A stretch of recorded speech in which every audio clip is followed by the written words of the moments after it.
we're going to be looking at Clean 8-Year Coating by Pan the Organizer. Everybody's asking me what I think about it, whether I've tested it, and I got myself a bottle of this coating so that I could let you know just how good it is. We'll be using all this instrumentation and more to figure out if this is an easy-to-use product, if it's slick, if it's visually impressive, what the specular reflection's like, whether or not it stands up to abrasion testing and has good durability. By the end of this video, you'll know whether or not this is a good product and you should spend your hard-earned money on it, or maybe that it's not so great. There is some controversy about this product, and we'll get into that at the end of the video. We're gonna get started with the application, and you always start by shaking the product up really well to make sure it's good to go. I do like the quality of the instructions. They're pretty simple, and the panel has already been prepped with decontamination, a polish, all of that good stuff. If you're curious, I have the list of what I do on my website under the methodology section. We're gonna dribble the product on here. It says to apply liberally.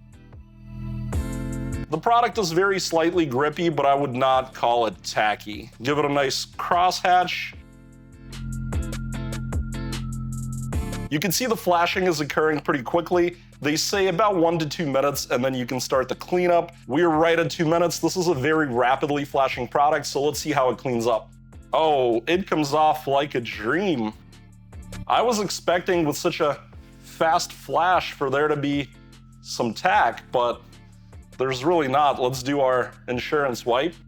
I'll show you the product scoring on the screen now, but overall, this is incredibly easy. I'm definitely going to a 10 here. I think this is something any DIY user could do. At the 2-minute mark, the product was very, very easy to clean up. If you are a newer home user and you're not doing high volume like a professional might be, this definitely makes a lot of sense. You won't be waiting a long time. There's none of this apply it, wait 10, 15 minutes, and then wipe it off on one panel. You can be done relatively quickly at each panel that you stop. So yes, I would definitely say great product for DIY user. 10 points on application. This is my optical contact angle meter, and we're gonna be able to use this device to figure out exactly how hydrophobic the Clean 8 is. We're gonna be delivering a 3 microliter droplet of deionized water onto the surface of this panel that I've already pre-coated, and a microscope connected to my computer will capture the droplet's profile. The software then calculates the contact angle between the droplet and the surface, telling us just how hydrophobic the coating really is, and I'll be taking 5 readings, which will average to figure out the score. The testing's done, the lights are back on. Let's jump over to my laptop and take a look at the results of the Clean 8. You should be able to see the individual contact angles, and on average, this product came in at 105.2 degrees. That is an excellent score. I'll show you the scoring table right now, and based on that, this coating's definitely getting 10 points. And that's a great result for the Clean 8. Hydrophobicity is important. Everybody wants that nice beading on their vehicle, but also it helps with things like what we refer to as self-cleaning. No, you can't really just not wash your coated car. However, it is true that it is easier to wash and maintain your coated car. Less stuff gets into the paint, you get less contamination, more things wash off easily as you're doing your rinse and wash. Same thing when it's raining, things like that. You will find that your car doesn't look so bad. You don't want to get really aggressive when you're washing your car. It doesn't help you maintain the finish. So a hydrophobic product like this Clean 8 is definitely a good idea. I hope you've been enjoying the video so far. If you have, do remember down below in the description, there are links to products that I use and trust. If you click through those links and purchase anything at all on those websites, I do receive a small commission at no added cost to you. That helps me run this channel. Now it's time to see if the Clean 8 brings the looks. We're talking about depth, pop, and that high gloss shine that every good coating should bring to our panels. And the scoring for looks will be based on an average of this red panel behind me that we did together a little bit earlier, and the black test panel, which I've pre-prepped about a week and a half ago. Looking at the red panel, I'm quite impressed. It is adding significant depth and gloss to the red. And really what I'm looking for is the richness that you see when you're looking at kind of transitions. You can see the way the light is reflecting, the clarity of the image and the reflection that you get. You're looking for any hazing to indicate that maybe there are negative optical qualities. But overall, what I'm seeing here is a nice, deep richness. I am very impressed with the performance on the red for the Clean 8. It is definitely a 10. I'll show you the scoring on the screen, but there's no way this isn't a 10. This is a striking product on the red. I don't know that this is, the prettiest thing I've seen on the red. There have been some bangers in recent months, maybe in the last year that I've tested, but this is up there. This is definitely a banger. I'm a big fan of how this looks. If I had a light colored car, something like this red, I would be very tempted to use this product. It is quite pretty. And one thing that I want to point out is that the red is a difficult color to pop. Black is easy. A lot of products are able to do black. This is our black test panel, and you can ignore the product on the left. This is something else I'm testing for a different video. But on the right side, we've got the Pan Clean 8, and this product does look really good on black. It's definitely gonna get a 10. I hope as I pan around, you'll be able to see how nice, deep, and rich it looks. I think it is quite strong here. Not quite a banger, I would say. I have seen significantly stronger, like insanely deep and rich products in the past, maybe half a year. But I think it is strong here. Not as strong as it is on the red. The red is really definitely a banger. On the black, I would say it's a very strong showing. It is a 10, but there are products that may outqualify it a little bit here. Overall though, for the product, we are gonna go with a 10 average score. Fantastic, pretty product. Wouldn't hesitate to use this on a light or dark colored vehicle. You will love the results. Coatings, waxes, sealants, they're all supposed to make your paint pop. We already looked at the Clean 8 for visual appeal, where I gave you my opinion on its prettiness. However, there's a measurable factor, something we can actually gauge using this device here, this gloss meter. What the gloss meter can do is tell us the specular reflection of this panel now that it's been treated with the Clean 8. Before a coating is applied on this panel, it is fully prepped and polished, and it always comes out to an average of 88 gloss units. And by taking 5 gloss meter readings, we can average those to figure out if the specular reflection of the panel has gone up from the 88 or down to see if we're reflecting more or less light, which is something you are able to start detecting with your eyes, especially when we're talking about more than a couple of gloss units. On average, we got 90.12 gloss units from the portion of the panel treated with the Clean 8. Now, because the panel is 88 gloss units on its own, we can back out 88 to get the delta. And this means that this product is gonna give us 2.1 rounded down points, because that is how much we've been able to gain in gloss. This is a good showing. Most products struggle to get more than a couple of gloss units on this darker color panel. I did used to use a light color panel, but it was even harder for products to succeed. The black panel absorbs more light, so products have a better chance of showing their ability to raise or lower gloss. But this is a solid result. Great job for the Clean 8 in this category. Another area where coatings like the Clean 8 can help protect your paint is by creating a slick surface, one that has a low static coefficient of friction. This means anytime you're drying, washing, putting your hand on the paint, whatever it is, you're creating less friction. It means there's gonna be less marring, less scratching. It's easier for cleanup. In a way, it's kind of similar to the hydrophobicity, or you could think of it as almost like a lubricity factor. And in this case, we can use this device here to figure out how many grams of force it takes to move this 1,040 gram block, and that will allow us to calculate that static coefficient of friction. We'll take 5 readings and figure out the math. On average, it took 152 grams of force to get this block to move, and if we want to figure out that static coefficient of friction, it's really simple. We just divide by 1,040, and that gives us a 0.15 rounded up for the static coefficient of friction for the Clean 8. I'll show you a table on the screen here so you can see the scoring, but it's gonna get 7.5 points. It's a great result. This is definitely a slick product that will help protect your paint. Obviously, it's not gonna make it like scratch resistant or rock resistant or something like that. And that is another element of coatings that I do touch on. Coatings aren't really scratch resistant or anything like that. They have a hardness that's pretty similar to your fingernail, and they're incredibly thin layers. Durability is one of the biggest factors when it comes to choosing the right coating, wax, or sealant for your car.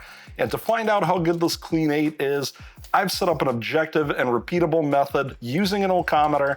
It runs a terry-covered applicator across the test panel, while it dispenses a mild shampoo to simulate washing. Before beginning any test cycles, I'll hit the panel with water and show you the performance.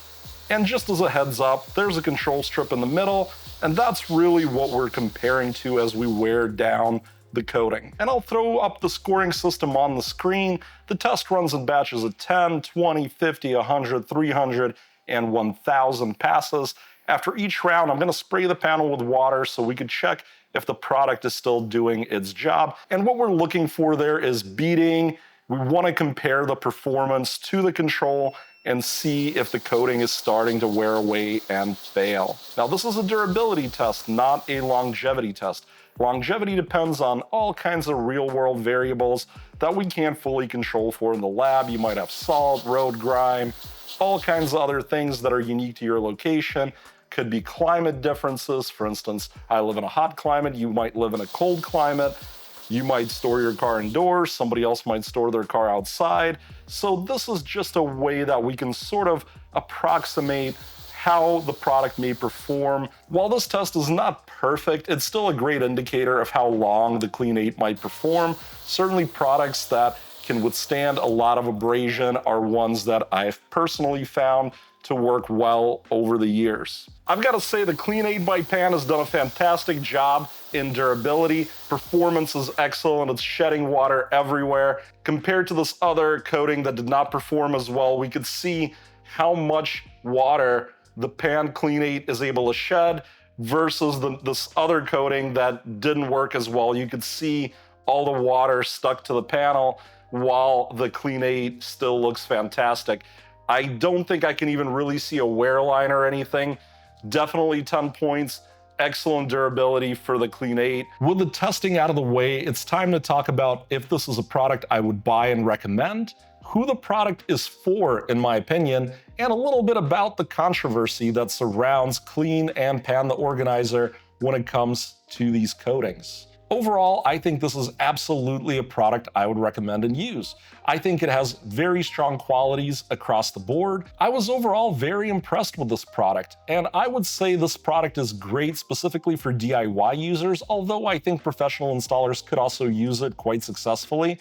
I think the reason it has such a great draw to a DIY user is the super easy installation and the short flash time. Although I didn't see that there was any difficulty in removal at 2 minutes and it could have probably gone longer, I go based on the instructions. And a 2-minute window with the resulting excellent performance is great for a DIY user, somebody doing their first coating, because they're likely gonna be less greedy, they're gonna wanna work on a small area, and a 2-minute flash time is great. You don't have to wait 8, 10, 15 minutes to come back and wipe it up.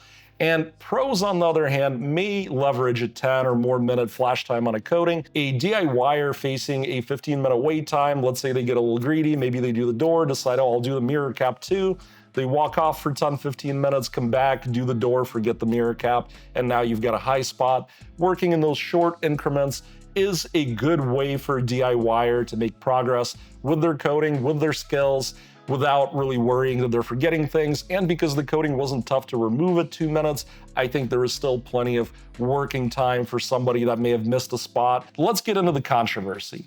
I think this is something that people are curious about. I think that is why there was so much demand for me to test the product. Pan is clearly a reviewer. He does, to some extent, similar things to what I do. However, he is also making his own products now. Obviously, there's a bit of a conflict of interest. It's a little bit like if Motor Trend started to invest in car companies and started to work on putting out their own car and told people it's the best car. People will obviously question that. Now, I want to be very clear. I have no relationship with Pan at all. I've talked to the man maybe a couple of times in some video comments. I don't know a whole lot about all the controversies that may surround him. Anybody who's a big-time YouTuber, there's going to be controversies, right? However, in this case, I do legitimately see why people have a problem here. It is a conflict of interest, as I said. Now, this is where something like independent testing can come in. I've been able to test this, and this is independent as it gets since I don't really know the man, and I can verify it is a very good product. I think in this case, with this particular bottle, it is not unfair of Pan to say, well, I'm gonna make a top list and I'm gonna say this is my favorite. Obviously, people will kind of look at that and say, you know, do I believe you? You've made a product, now you're telling everybody it's the best. It's a tough sell. But I genuinely think that somebody in his position with his expertise could certainly genuinely believe this is the best product because it is such a good product. I do think he's in a bit of touchy territory. You know, I think it's one bad product away from people saying, well, look, you're telling us one thing, but we're seeing another. This is not this case. I think if I were in his shoes, I would really leverage third-party testing, and maybe he is. He may very well be. Like I said, I don't know the man. I'm sure he's working with a formulator to design this, as far as I know, and correct me if I'm wrong, but I don't believe Pan is a chemist. I doubt he's whipping this up in his house. Most likely he is working with a professional company. They're probably sending him samples. He's testing, saying what he likes, what he doesn't like, and the end result is something like this. Clearly, he is an experienced detailer. He's able to articulate what it is he'd like, and the end result speaks for itself. It is still, of course, a potential minefield going forward. Maybe there's a product that isn't quite as good, and it will definitely give people ammunition who are maybe not fans, or people who are pointing out the conflict of interest. So it is dangerous territory. It's not something I would maybe do myself. I think for me, although I've always kind of thought about it, I sure feel like I could work with a formulator to come up with something really great. At the same time, I think there's so many products and so many smart people out there doing this that are already fantastic products, and maybe I can better serve the community by doing this testing. So the question really is, do you guys think it's okay for a reviewer to make a product, and at what point does it really become a problem if the products are truly good? Let me know what your thoughts are down below in the comments, and keep in mind, I'm not looking to antagonize anybody with this video. Please don't go to Pan's channel and say like, Dimitri's saying horrible things about you or something like that. I'm not. I am, in fact, singing this product's praises, but I am pointing out that there is a bit of an issue here that in this case just hasn't affected this product. And I do hope you've enjoyed this video. I do this kind of nerdy, in-depth testing very frequently. I also love to do car mods, do little how-to videos, repair guides. If you're into cars, there's something here for you. I do recommend you hit that subscribe button, click like, leave me a nice comment, and most importantly, I want to see you again in a future video.